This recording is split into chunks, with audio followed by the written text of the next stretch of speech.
doctor basically told me my liver was a ticking time bomb, so I never knew what was going to happen the next day.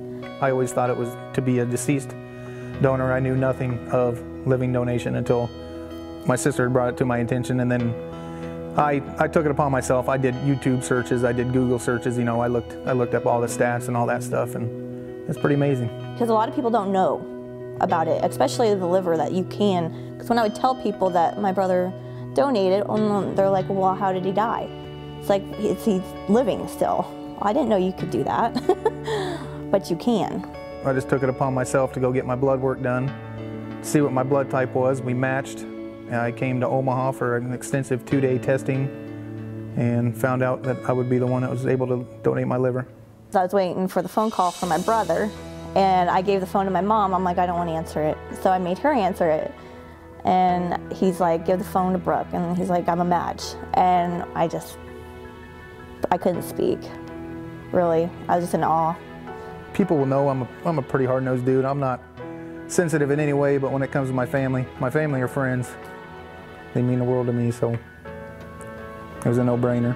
I had no fears, none whatsoever. And with the great staff at UNMC, they really calmed any nerves that I may have had. I was very nervous.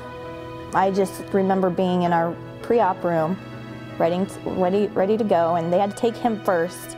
And the thing I'll never forget is him rolling past my room with his cap on and then just giving me a thumbs up as I'm sitting here bawling, because I know he's going right now. And he's just happy-go-lucky, just, you know, thumbs up, ready to go. For Brooke, the main goal is to replace her liver because her liver had scarring and cirrhosis, and the goal is to make her feeling better. So we take her old liver out, and then we put about 1/3 of Brandon's liver into her. And that entails basically plumbing, putting all the blood vessels back together and hooking everything up so the liver can function the way her native liver, a normal liver, would. Our philosophy, as with every center that does living donors, is to optimize the safety of the donor. Statistically, the risk of dying from this operation for the donor is 10% lower. So 2 to 3 in 1,000 versus 2 to 3 in 10,000 when you take the left lobe versus the right lobe. It means that we may not be able to do living donors for everyone, and we keep an open mind whenever somebody presents to be evaluated. But whenever possible, we want to look at this from the standpoint of minimizing the risk to the donor. We're still one of the few centers that actually does just isolated left lobe living donation. The reason again for this is just because, again, our biggest goal is to make sure the donor, somebody who's completely healthy, is going to be safe for an operation that they don't need. Nationally and at our center, about 5% of all of the liver transplants are from living donors. Most of that has to do with how technically complex it is to take out a part of the liver and put it back into the recipient. That expertise is not readily available throughout the nation. This is not something you go and train for a couple of years and you know what, you walk out and you're able to do. This is something that is a culmination of years of experience that, again, that here at the Med Center that we have fortunately been able to accumulate. Everyone around us is dedicating to making this as great an experience as possible for the patient. I think we're also very honest with everyone. There's nothing low risk about what we do. Liver transplantation, there's nothing, even a deceased donor, straightforward, regular old liver transplant, there's nothing low risk about that.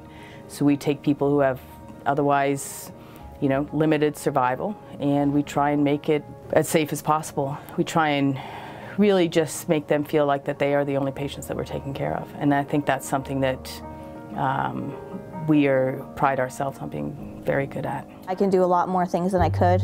I'm not as tired at all anymore. Just being able to know that I'm going to be there for my kids now, that my liver's not, you know, a ticking time bomb anymore, and that I'll be able to grow older with them.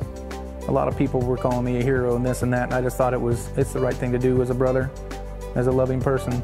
The more I read into it, the more I was into coming here. I mean, the staff is great, and they didn't fail me one bit. It was everything it was made out to be. The staff is amazing. I wouldn't want to go anywhere else. I love this hospital. I've been here since I've been 14. I've been coming here. So I know it in and out, and I know a lot of the doctors, and so I trust them. For me, as a transplant surgeon and as the donor surgeon, it is such a huge honor to be a part of what Brooke and Brendan did.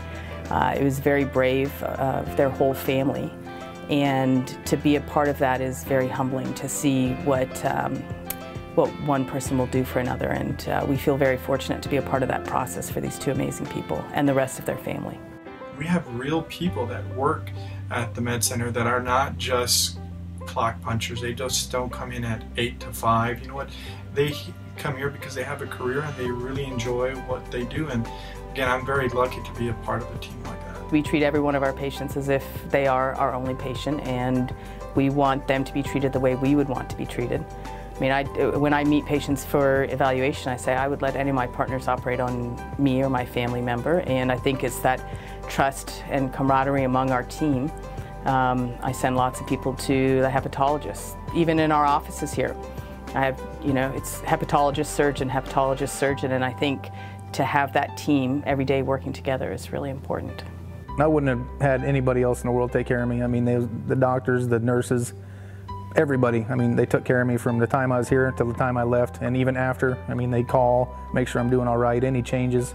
I mean, it's phenomenal.